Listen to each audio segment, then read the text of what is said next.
Hello and welcome. My name is Lindsay Gilbert and I am making this video about electroconvulsive therapy. The reason I'm doing it is because I've had this therapy, quite a lot of it, and I'm often asked by people who are suffering, people who are questioning whether or not they want to go forward or pursue this.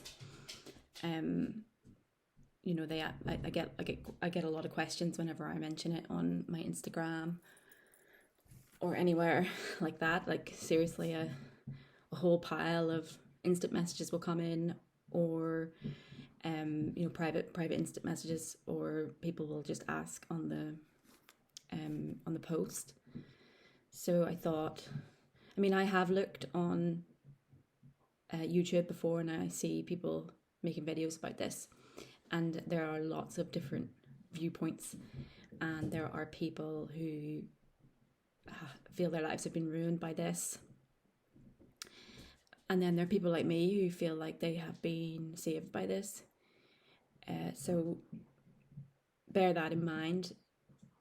My video obviously is going to come out more on the positive side, but you really ought to look around you and get as much information from others as you can, because everybody's experience can be different, and it really honestly depends on just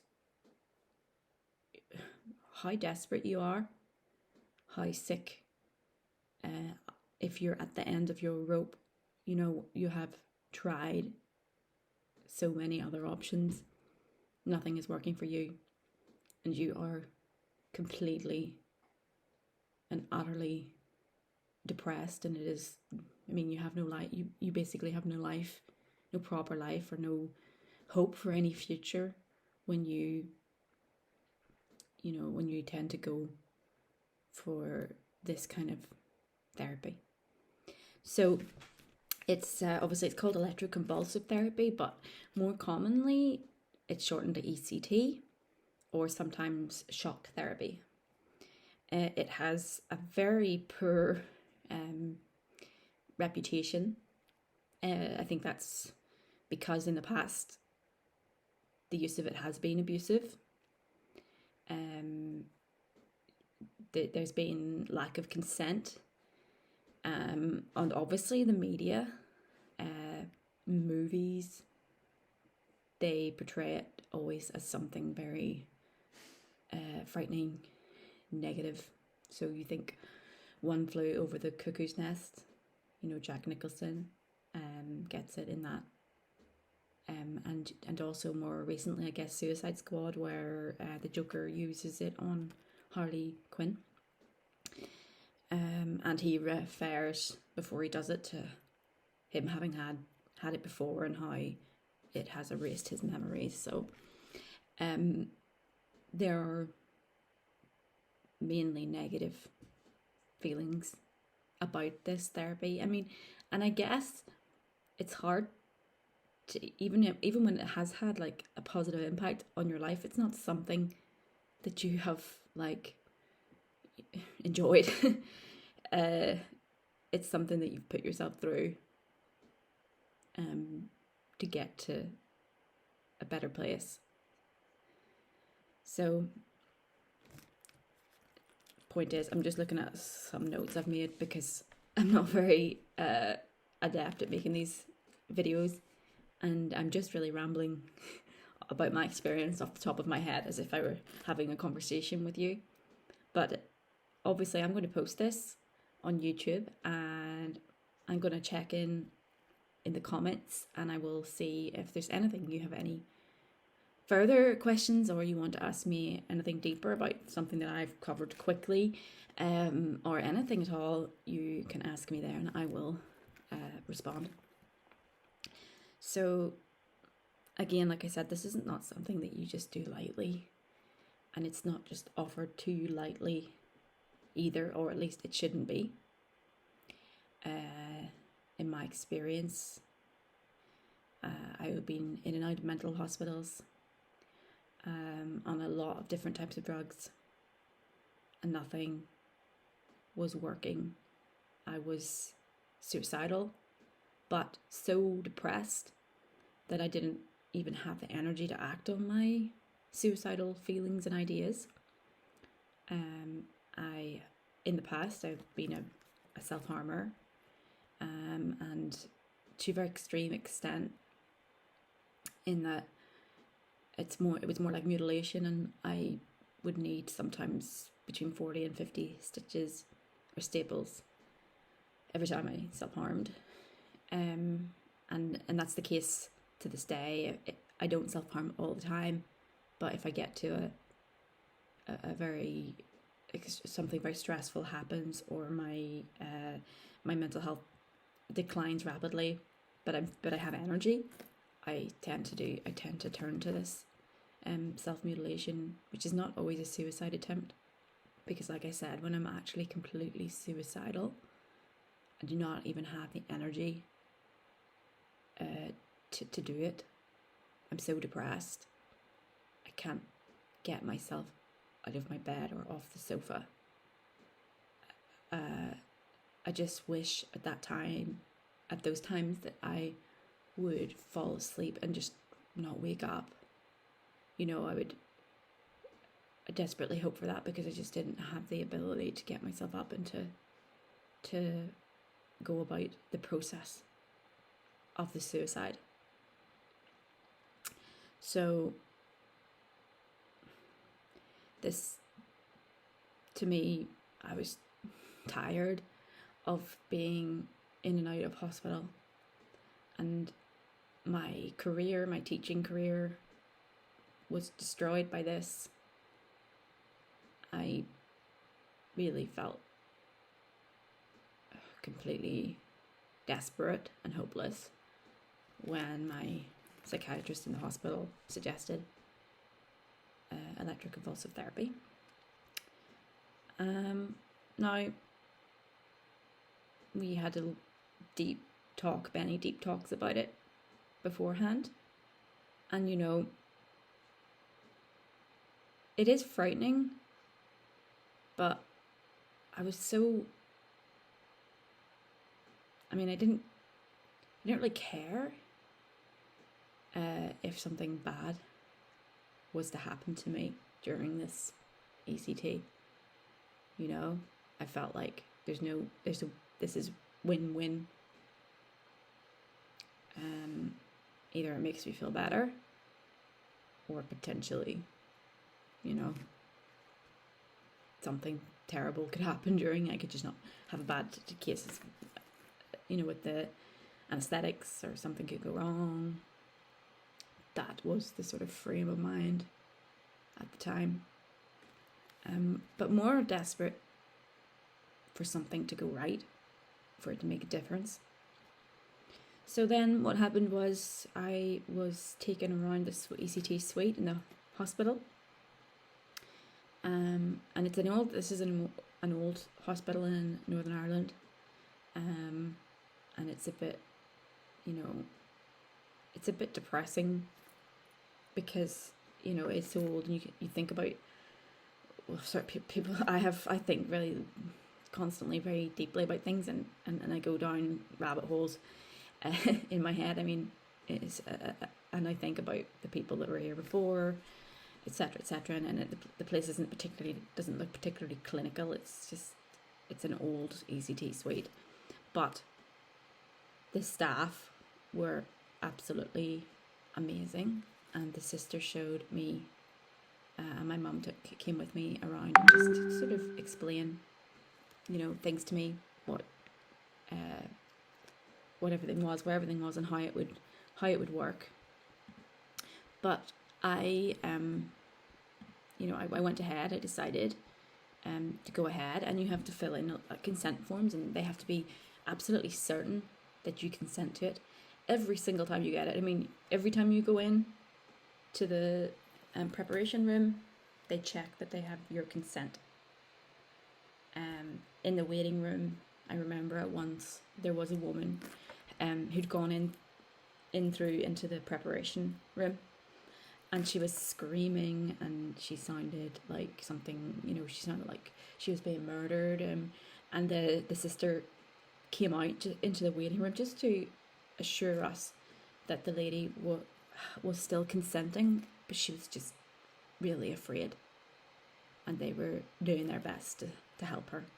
They had to ensure that we understood that this is not a case where this person's going in without consent. So you go in, they check your blood pressure and all your vitals. Beforehand, you have a nurse with you that does that, whether you're inpatient or outpatient. And they take you into to the preparation suite, and you're put on one of the trolley beds, and they check, again about your consent, and then they put in the catheter. I can't remember what the exact name for that is, but in your hand, in a vein, they put a wee cannula, is it, in your vein, so that the anaesthetic can be put in. I, whenever I'm depressed, and even whenever I'm not depressed and I'm struggling with my other mental illnesses, when my mind is alert, I don't eat or drink very well, and I'm often dehydrated, so sometimes my vein would collapse, and this was just because I was not drinking enough. So I think if you, in preparation, you have to make sure that you're properly hydrated and stuff before the night before you go for the procedure. So then they wheel you into the suite. Now, this is just my personal experience, but what they did for me is that the psychiatrist who gives me the ECT, who I will have seen as well just before I went in, before I have it, I have a sort of brief talk with the psychiatrist. They just check that you're still, again, consenting. They check how you're if you're improving, what your mood's like, that sort of thing. But that same psychiatrist, I swear, every time they wheel me in, I can't see him. He's like hiding somewhere, sort of in the back, I think. I'm not even sure which machine is the machine that gives you the shot. I've never seen them holding the things that go on either side of the head when they do it. They just all I recall though is it was frightening at first, as I'm lying on this bed and I'm being wheeled in, and there's all these people around me doing different things, sticking me stickers all over me, but they're talking to me and they're trying to keep me nice and calm, and they're so friendly as they just prep everything. And then the anaesthetist approaches and they just say, "Oh, Lindsay, you're going to go for a little sleep now. If you've had any type of operation, surgery, you'll know this." And then he just has a little syringe, and then he puts the syringe into the cannula, and you feel, and they always say too, you're going to feel a little tingling or a little coldness. You feel a kind of weird coldness, and I always get this weird little taste in my mouth, very strange taste, as if I can taste my tongue or whatever, can taste it going through my bloodstream. It's not unpleasant, it's just a strange taste. And then that's it. I'm out. Next thing I know, I'm waking up in the recovery suite, and my nurse is there beside me. And now, the first time I had it, it was strange. I dreamed it whenever I was under that I was preparing to have it. So when I woke up, I asked if I was going in to have it yet, and I'd already had it, and I was a bit confused. But I came around very quickly. But from that, I have to say my head was a bit sore, all the way down into my jaw, like all down here was sore. And then in the next day, my muscles were sore as well, obviously from the seizure.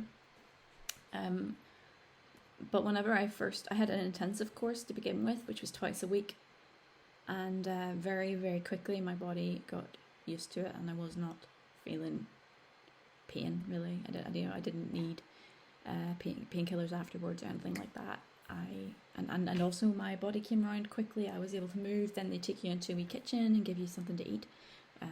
Just make sure, you know, you can have a wee cup of tea, drink a juice or a cup of coffee and some toast. And they just, your nurse sits with you for about half an hour. And maybe an hour, between half an hour and an hour. And then you're allowed to go home. Not allowed to go home on your own. Obviously, you have to be with someone for 24 hours. Can't drive, can't do any of that sort of stuff. Absolutely the same thing as when you have any kind of procedure where you've been under an anaesthetic. So that's the experience for me. And each time, I mean, I've had lots of this. I've had an intensive course, and then I was having it once a month as top up. And the top up was just to avoid relapse into depression. So it was just sort of keeping me afloat. And I have to say, it made a huge difference and makes a huge difference in my life. It gives me relief, not 100% relief, but I can get out of bed. I can read, I can write. That's my hobbies. I can play my violin. I can even do belly dancing. I can do all my little hobbies that I have. And I don't, you know, I don't just sit and wait to die. I try and live my life. I have energy to do that now. The negative side of it is it does affect your memory. Now, I have seen people where it has affected them to such an extent that it's caused a ruin, and you know, it's ruined their lives, and they constantly have to write everything down that's ever happened, and you know, or they're just not going to know. They can't keep anything in their heads. Now, my memory is affected too, perhaps not to that extent, but the thing is, when I am depressed, and because of my other conditions and my psychosis, I have a bad memory anyway. My memory has been ruined anyway by my illness. So at least when I'm having the ECT, I can know that's why, you know, I'm forgetting certain things. But the problem is then, and what I've found is, you can have people in your lives that they can use this. They can use this to their advantage. They can tell you things that they can say that you said something or that you did something that you didn't do, and you won't know for sure. Or vice versa, they can agree that they're going to do something with you, or and then they can later say you made that up in your head. That's a mixture of my, you know, the ECT and my psychosis, being that I'm not constantly sure what's real and what's not real, and my memory's poor.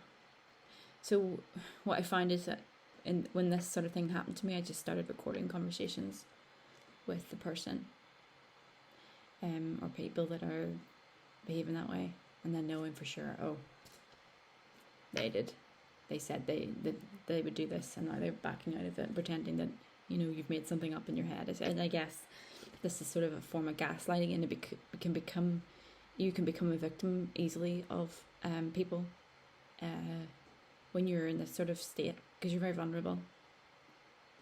Not just from your illness, but from this treatment, from the ECT, it makes you vulnerable too. So that's probably the biggest and the worst thing, the memory. But like I said, I had a poor memory anyway because of my illness. So to me, it was sort of like a weighing and a balancing. And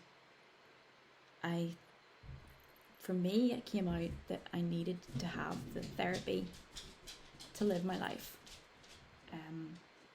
And it's better to be feeling more like living and to have energy and to do things, even when your memory's bad, but to be able to just, actually be involved in your own life. And that there to me makes the memory worth, the memory part of this worth it. But that's not going to be the case for everyone, and everyone's level of memory loss and memory impairment, can be different. Now, because of COVID-19, they stopped giving me my ECT, so it's been a few months and I haven't had it. I have to say, my even just in these few months now without it, my memory is better. So I think that your memory can, I believe that my memory can heal whenever, for when I go for a period of not having it. So perhaps the damage isn't very massively permanent. In terms of like memories of the past, like long-term memory rather than short-term memory, there are things that I have forgotten, but I again cannot say that that's because of ECT. This can be the state of my memory with the illnesses that I have, particularly depression and the psychosis, because if I'm hearing voices, seeing things, and sometimes having delusional thoughts, mostly that people are going to hurt me, that's those sorts of thoughts, believing just very dark things, can kind of mess up my perception of things already. So again, I cannot say exactly what caused those feelings, the memory loss and what's not. But this isn't scientific or anything, obviously. But I have to add that whenever I try to access a memory in my head, like someone says something to me and I can't remember what it is, and then I try very hard to remember it, I have this strange sensation in my head. Now, it's not the exact same sensation, but it's very similar to the feeling that you get in your head when you're having deja vu.